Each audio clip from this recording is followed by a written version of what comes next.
Hello again, world, and welcome right back into my garden. This is Anne from Yard Studying in Jamaica. Well, I contracted something this morning to keep the mongoose out of the bed into which I transplanted the stuff that they keep digging up. I took them from that bed and I put them in another bed.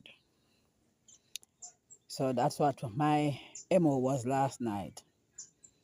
So I came up here early this morning to see if they had worked on the night shift, but alas, apparently them don't have nocturnal habits. So they are daytime operators. Them sneaky behind your back when you gonna work, them think it's their time to play. So, however, I'm going to show you what I did this morning. I'm going to be pulling it down, this very evening and try to fix it so that it will become a more permanent solution. So let me turn you around now so you can see what's happening. Remember, I told you I had a piece of shade cloth. Well, this is it. It is about a 75% shade cloth. I don't want a shade cloth this thick for my garden because the sun penetration is almost non-existent. I know why they didn't go in there, Anything that looked like a trap, them not going to enter in there. So I'm going to have a permanent trap set up for them. All right, so what I did also, and they did not go into my tomatoes today, I put the remainder of the shade cloth that I have over the tomato. Alas, I came home to stay and there was no disturbance in this bed. No, I'll tell you all them strange, because this not covered properly, Them have easy access in, But just because them see the piece of cloth, them assume it's a trap and them never bother to come in. So guess what I am going to do? I'm going to be trying to fix this bed. I started out this morning. Oh, I fixed the leaning tower of Gaza. That thing was driving me crazy. Who it was, so I had to, my OCD couldn't manage it no more. I had to just pull it down. It is not me. If it is lean, I want it straight. So I got it straightened up this morning. So this is it straightened up. And that is how what I did was to open up the walkway. So there is nothing across the walkway as of right now. But I'm going to be putting something back over the walkway. Just stay tuned for that because I think I know exactly what I'm going to put over the walkway. I found something that can work over the walkway and will make me a nice arch. I just need to get the brackets that I'm going to need to screw them onto the wooden section. Yes, my people. I'm moving on up. So I started to enclose the bed. This is the piece of the old gate that I had, garden gate that I had put on top of the walkway. So what I did was I fashioned it as a kind of barricade for this bed. So down at the bottom there is the mesh portion. I never did pull it up. So down at the bottom is the mesh portion. So if they want to go into the garden, they're going to have to climb up. So what I am going to be doing now is I added one post, one column is already in. So I'm going this evening now try to find at least 3 more columns, 2 more for this side and one other one for the other side. And when I put those columns in, I am going to then I have some thin strips of wood about a half an inch thick that I'm going to be fashioning for gates for each of these portions. So I don't know, I'm going to get all of them hinged there because I don't have any hinges in the yard right now. I might have to be like when I was children and then boy take the rubber and make the hinge here. I think I can find a piece of rubber somewhere. Yeah? Even not old slippers and cut it up and use it and make the hinge for the gate. Yeah, man. So they never visited the bed. May I tell you, it's not just people mind, The animal, them have the same problem too because their minds play that trick on them. This is the first evening that I have come home and my garden beds have not been ravaged. So, I bought yam to cook, yellow yam. What I normally do when I buy ground provision is to, as soon as I get home, is to peel them, wash them off, dry them with hand towel, package them in Ziploc bag, put them in my freezer. I didn't do that this time with the yellow yam. This morning, no, it wasn't this morning, but last evening I went to take up the yam because I wanted to cook yam for lunch. So I was going to prep for lunch. Alas, when I took the yam up, the yam was growing roots on it. So I cut off the top portion of it that was not growing any root, and I shall be planting the bottom piece, and the other portion that was in the bag that started to grow root too. And here I was trying to figure out where I'm going to get yellow yam head for plant. Or see it? I have my own yam for plant because if it is growing root and I did not put it in any environment for it to grow root, then it's suggesting to me that it don't need to be eaten but to be planted. So that's what I'm going to be doing. I bought myself a piece of renta yam too. Let me show you. So I've been collecting buckets for growing, and I will be growing a number of trees in buckets. So I have a nesberry around here that I'm going to be transplanting into a bucket. There is a pomegranate that I'm not going to be putting in the soil because I watch how it struggle to grow in the soil around here. So I'm going to put it into a bucket. So that's two that I have for buckets already. I have ordered a star fruit that will be grown in a container because I have planted 3 star fruits already into the soil and all have died. So I ain't going to put no more in there. I'm supposed to be getting a soursop. So that is going to go into a bucket now. On the soursop front, that was no fault of anybody else but mine. I had a large soursop tree that I would have been eating soursop from. Didn't like where what was located, and I did the ant thing. I uprooted it and transplanted it. It looked like it was going to live for 2 weeks, and then I came home one evening and it looked like somebody poured boiling water on it. That was the end of my soursop. I have planted 2 other soursop since then, none of which have grown.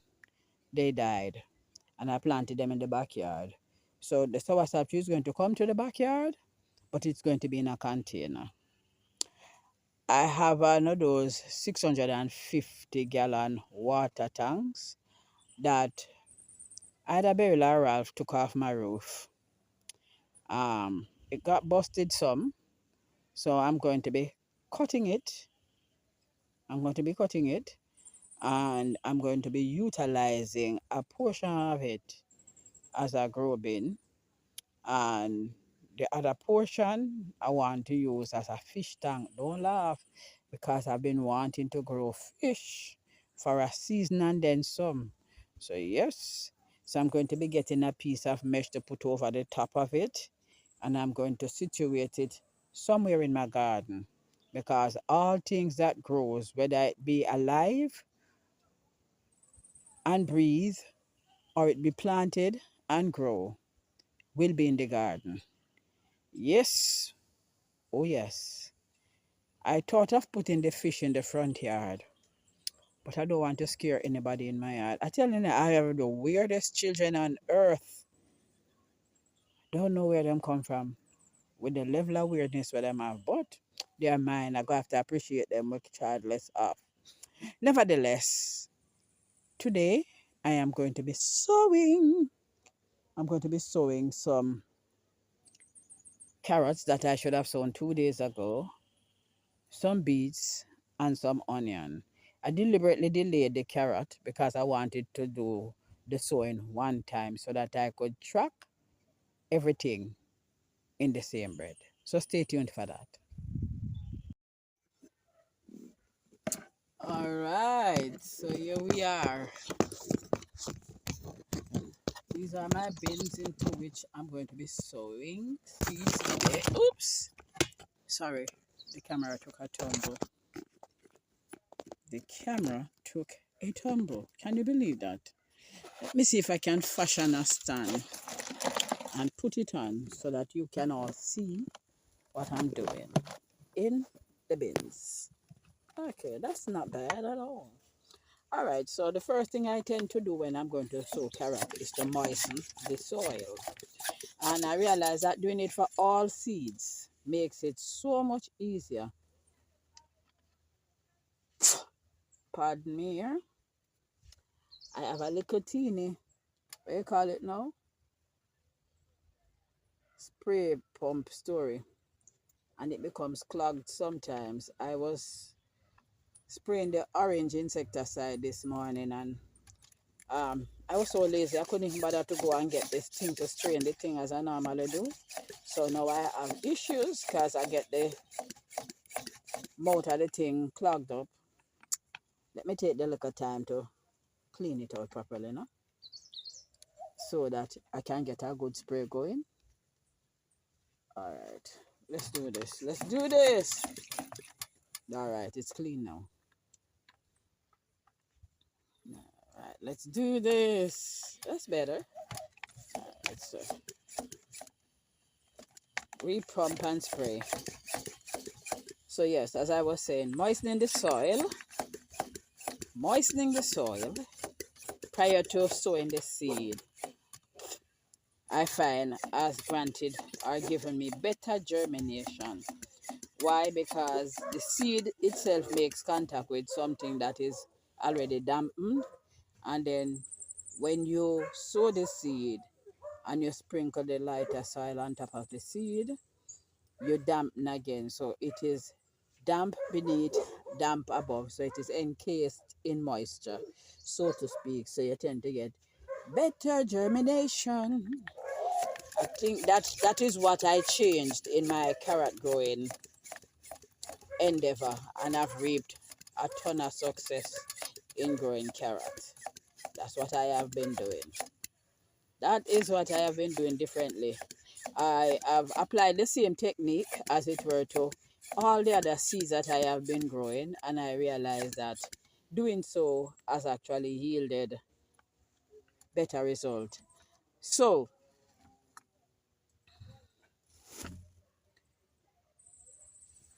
I tell you, these things try to give me a hard time sometimes, but I have learned not to be consumed by the things that desire to consume me. I'm telling you.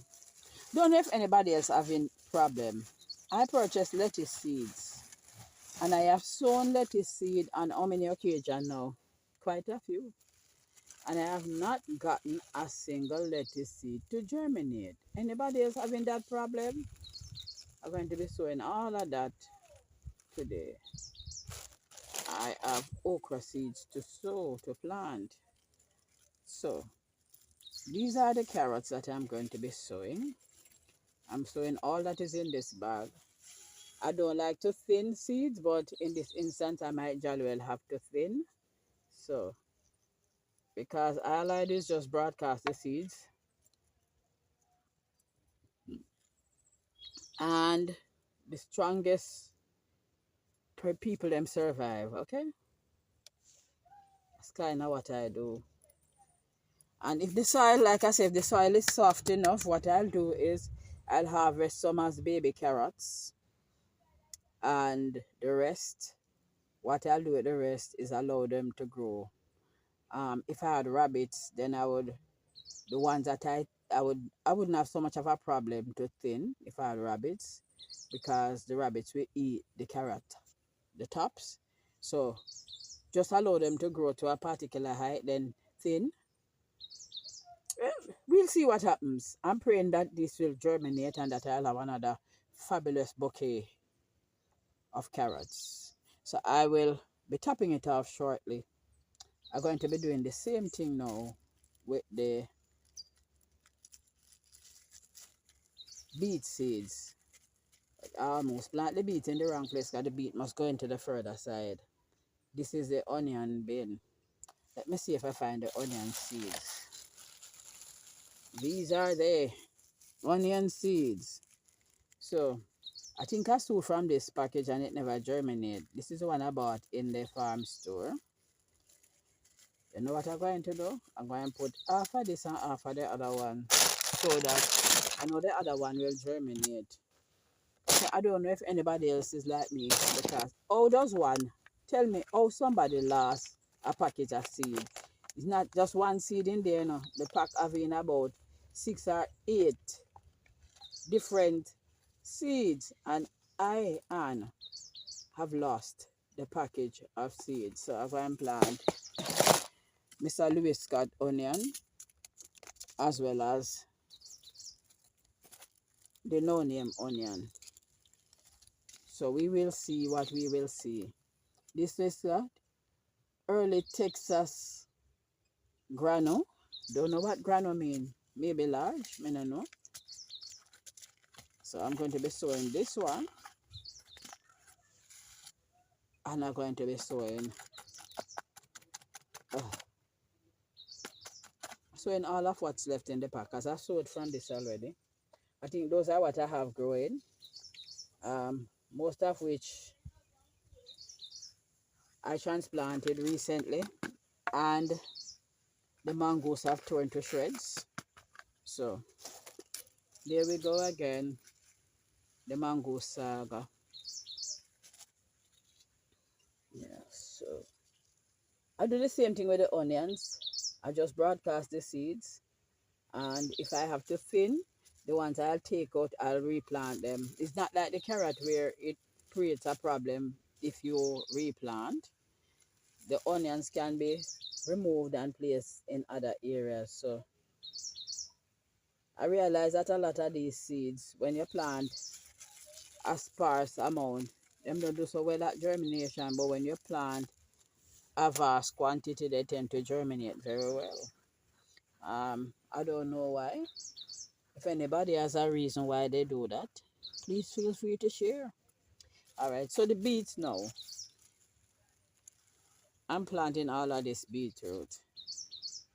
Yep, every single one of these greens are going to plant.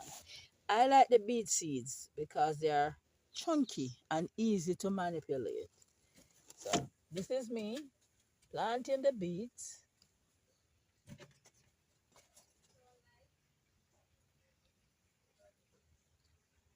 And guys, I don't want you to think that the soil is very moist. See, that's the soil. Oh Lord, I see ants in here already. I see ants in here and I don't have anything there. I don't have any ashes available. Oh, you lying scoundrel. Hold a moment, let me get myself some ashes. Whew, I'm back with the ash. Let me sprinkle the ashes in there. Sprinkle the ashes in here. I think I should sprinkle them in there in this bed too. I never saw any ant in these, but I mean, whatever good for Peter, not good for Paul. All right, so there goes my ash sprinkling. Let me go ahead and plant the seeds now. So,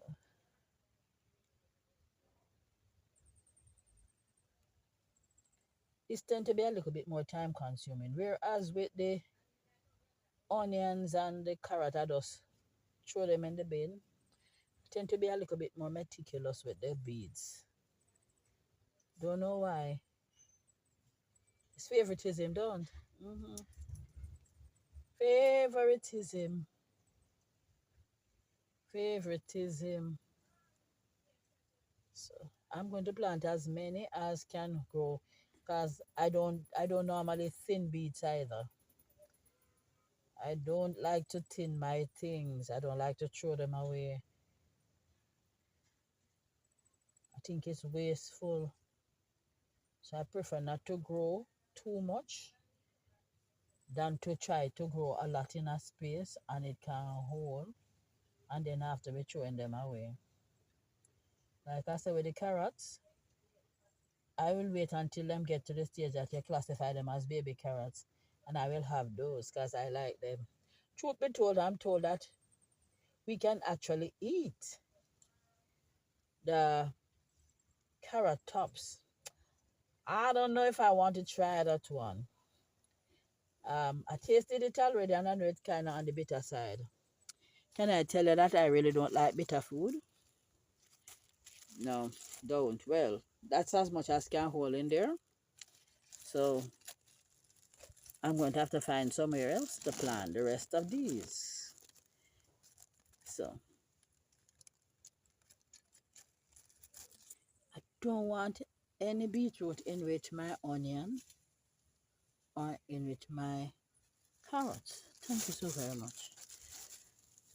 You know, the first time I planted carrots, I actually sowed beet and carrots together. The beetroot came up way before the carrots. I'm telling you, carrots are very slow. Nevertheless, we're going to cover these up and we're going to be praying for fantastic germination on all of these.